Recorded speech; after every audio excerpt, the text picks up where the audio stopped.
God is a triune God. Did you notice during the ibibenta yan eh? Narinig ko niya na yung Christmas.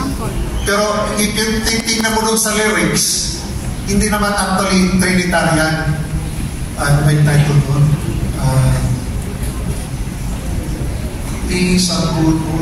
Anyway, sometimes they sing that. No, that's why for the choir, sometimes you have to read the text. That's it is important that the Gloria is we worship the Trinity.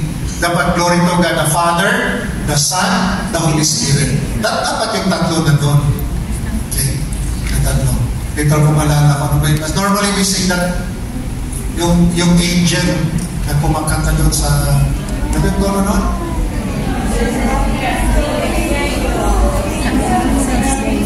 Basta yun. Okay, so, Trinitarian, ha? Trinitarian, yun ang ibig sabihin. Do you understand? Ecclesial. Ano ecclesial? Church. Diba? Liturgy is the prayer of the church. It is not the prayer of the community. Okay? The community. That's why it is the church. Ibig sabihin, if it is the church, that's why mayroong mga rubrics.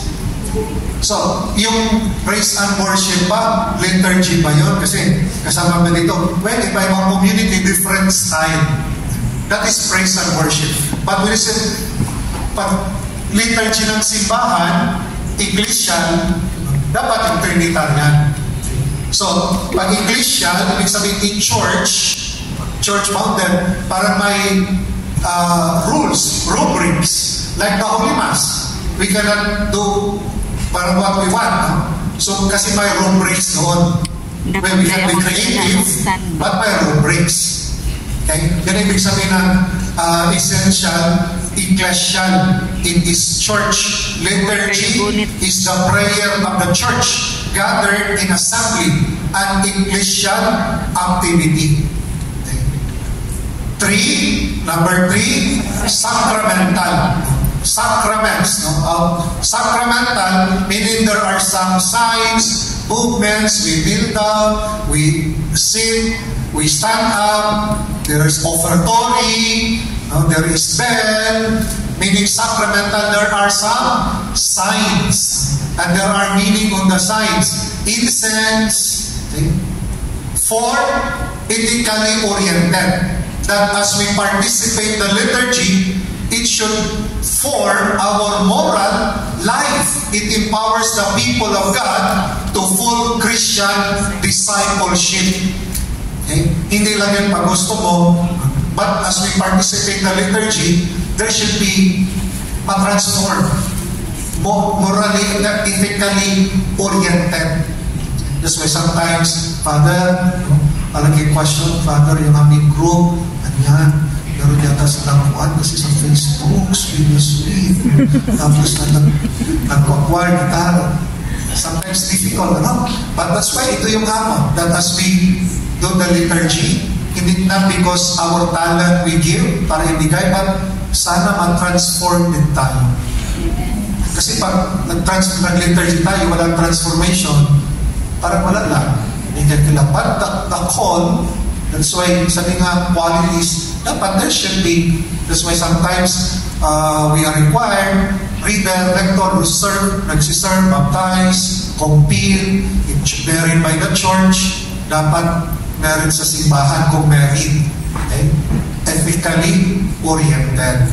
And lastly is Cathological, meaning future is Cathology.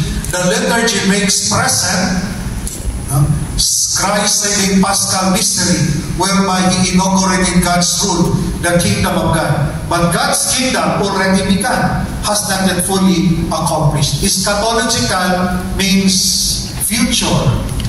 It happens our Mass, but in the future, there will be full celebration in the kingdom of God.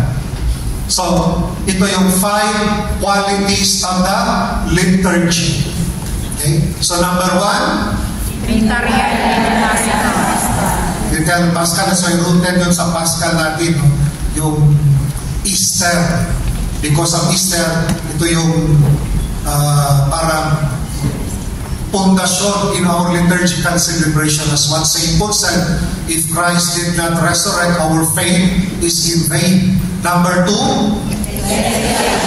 number 3, number 4, and number 5. So, naintindihan ba ito? Totoo. Okay, so now in the church, especially in the liturgy, there are variety of ministry, especially always in the context of the Holy Mass. Again, as I've said, the church, there are many very mission ministry. For example, education, the Catholic, that's why in Hong Kong, there are many Catholic schools. That is mission. Don't think that mission is only liturgical, is only part of the mission of the church. But of course, the Mass, the liturgy, sabi nga, the summit, the heart of our church life. Parang ito yung pagkain, yung Mass, the food strength in our mission. Hospital, mission, others. And so, we focus our reflection study for our liturgical ministry. Okay? Liturgical ministry. So, in the church, sa Mass, there are many ministries. No? Anong ministries that you remember? Kayo, mga ministry nyo. Ano yun?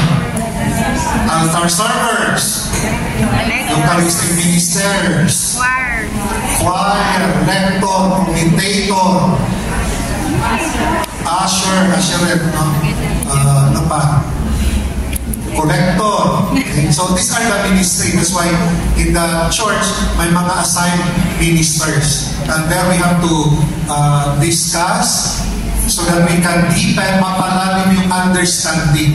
It is good that we have a foundation. So we have a church founded by Christ. But Jesus told Peter, ano binigay ni Jesus kay Peter? Key. Sabi nga, whatever you bound on earth, you bound in heaven. Whatever you lose on earth, you lose in heaven. Binigyan ng authority. By authority, but the church founded by Christ, binigyan authority si Peter.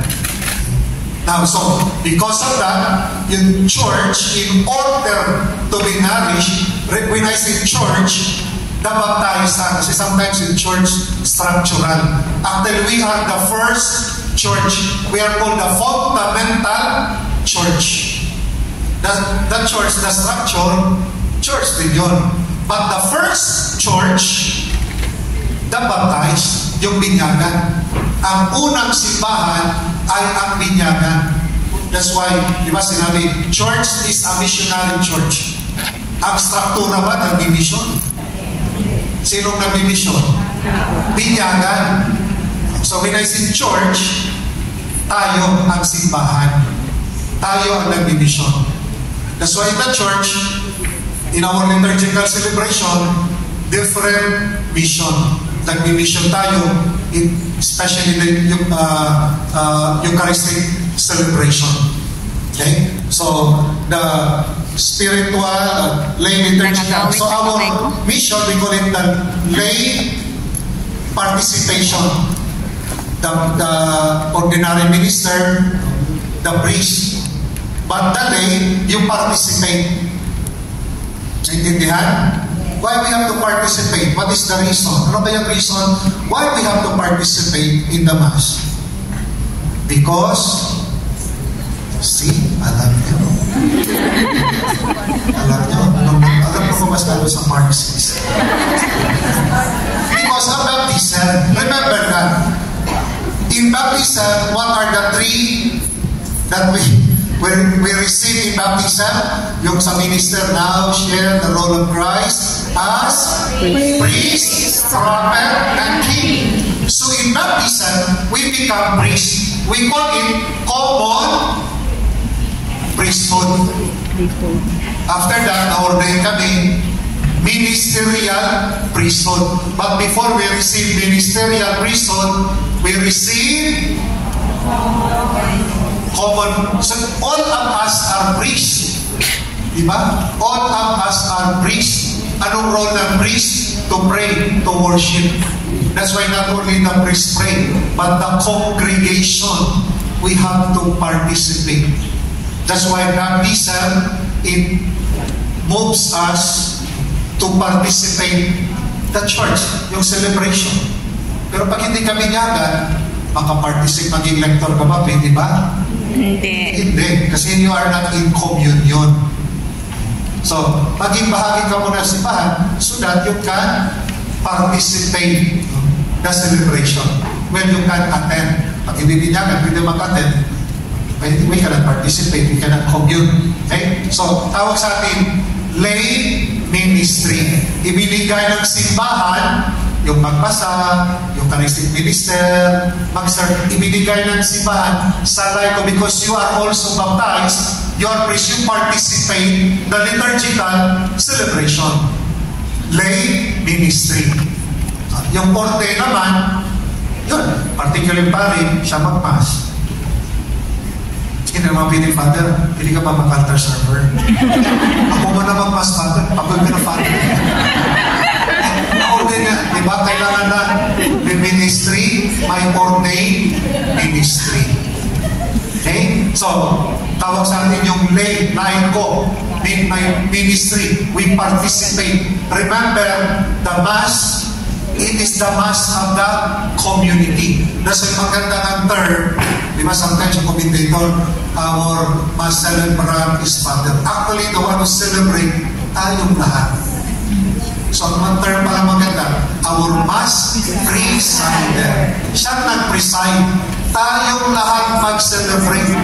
Before, yung Vatican I, pare ang yung nag-celebrate, nakatalikod. Nakita natin yung kalbo nito. Pag binago, Vatican II, dapat pala binyagan. So there is a movement. So nakita, we can see also the church is parang nag-grow in understanding the liturgy. So we celebrate as a people of God, but my role, the priest preside, kayo mag-read, mag-serve, usher, collector. Okay? So, spiritualities of the liturgical ministries, liturgical ministry flows from, sinabi ko, from our baptism. Liturgical ministry calls for a personal spirituality, yung transformation. Not only we serve, just pala ma-serve ka lang.